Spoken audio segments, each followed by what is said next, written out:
আমাদের প্রজন্মে সেরা অভিনেত্রী দেবশ্রী কেন এমন কথা বললেন প্রসেনজিৎ? ঋতুপর্ণার সঙ্গে তার কেমিস্ট্রি পর্দায় ঝড় তুলেছিল। আজকের দিনেও তাদের পরিণত অভিনয়ে মুগ্ধ দর্শকরা। তাহলে কেন দেবশ্রীকে এগিয়ে রাখলেন বোম্বাদা? প্রথম স্ত্রী বলে, নাকি অন্য কোনো কারণে? সে সঙ্গে সেরা বললেন এক অভিনেতাকেও, নিজেকে নাকি অন্য কাউকে?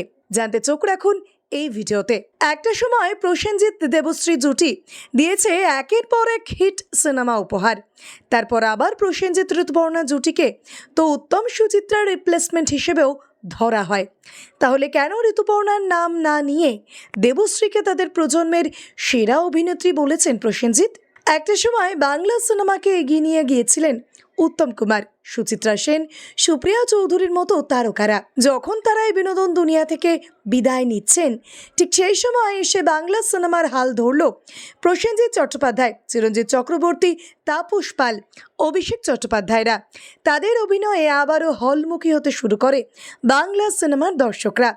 আর সেই সময় প্রসেনজিৎ দেবশ্রী, প্রসেনজিৎ ঋতুপর্ণা, তাপস পাল দেবশ্রী, ঋতুপর্ণা চিরঞ্জিত জুটি বেঁধে বহু সিনেমা করেছে, যার মধ্যে বেশি হিট হয়েছিল ঋতুপর্ণা প্রসেনজিৎ জুটি, যে জুটির তুলনা পরবর্তীতে করা হয়েছে জিৎ কোয়েল এবং দেব শুভশ্রীর সঙ্গে, সে অন্য বিষয়। তবে জানেন কি, প্রসেনজিতের চোখে সেরা জুটিকে? তাপস পাল, দেবশ্রী রায়। এই দুজনেই বোম্বাদার কাছে আজও তাদের প্রজন্মের সেরা অভিনেতা অভিনেত্রী। আর এটা সবসময়ই বলেন তিনি, কোনো রকম ইনসিকিউরিটিতে না ভুগে গর্বের সঙ্গেই এমন কথা বলেন তিনি। এমনকি এক সাক্ষাৎকারে এই কথা বলেছিলেন বোম্বাদা। একটু লক্ষ্য করলে দেখবেন দেবশ্রী রায়কে কিন্তু এখন আর সেভাবে ছোট পর্দা বা বড় পর্দা কোনো দুনিয়াতেই দেখা যায় না। আর তাপস পালকে তো আগেই হারিয়েছে টলিউড। তা সত্ত্বেও কিন্তু এই দুজন মানুষকে নিজের থেকে অনেকটাই এগিয়ে রাখলেন প্রসেনজিৎ চট্টোপাধ্যায়।